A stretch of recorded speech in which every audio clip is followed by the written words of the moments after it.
He was a child of the Depression.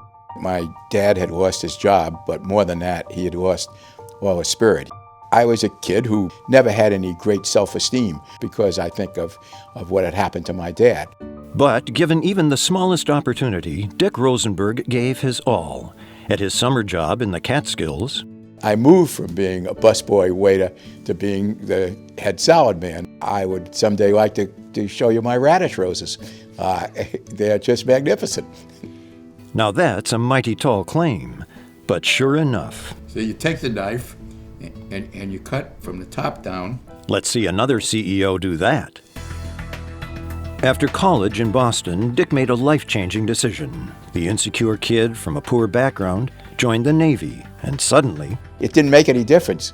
Who you were, where you were, is what you were, how you were performing right now. I discovered that I really could be a leader. I really could be a manager. Indeed. After 6 years of promotions, he left the Navy as Commander Rosenberg and got the girl. With his new wife, Barbara, Dick settled in San Francisco, working at Wells Fargo while getting his master's in marketing. Back then, banks didn't have marketing departments, but Wells decided to create one. The search process wasn't exactly rigorous. They looked around for somebody who knew something about marketing, and I guess I was the only one. He proved to be the best one.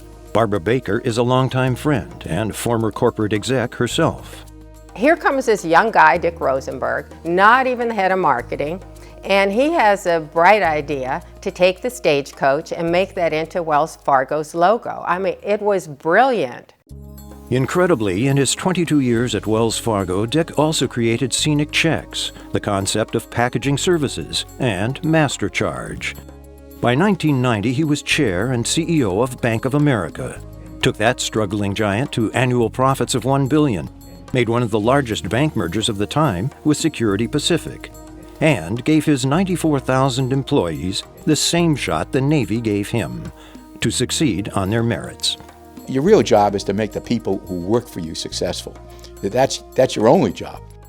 This is from the UCSF Medical Center. As it turns out, over his banking career, Dick was also moonlighting, sharing his expertise with a slew of nonprofits as a board director. After retiring from banking, it virtually became his second career.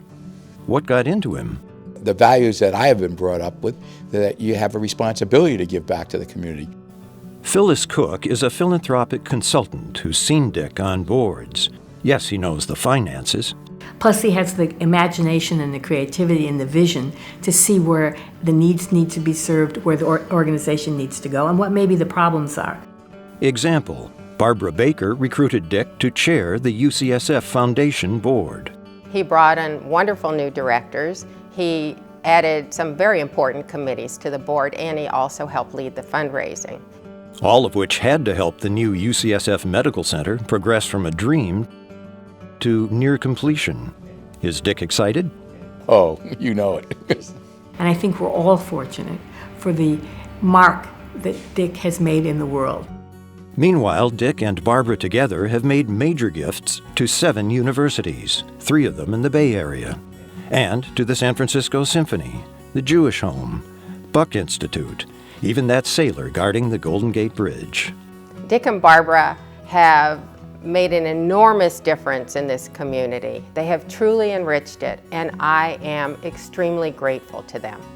For a couple whose first date to the prom was an admitted disaster, thank goodness they gave it a second chance.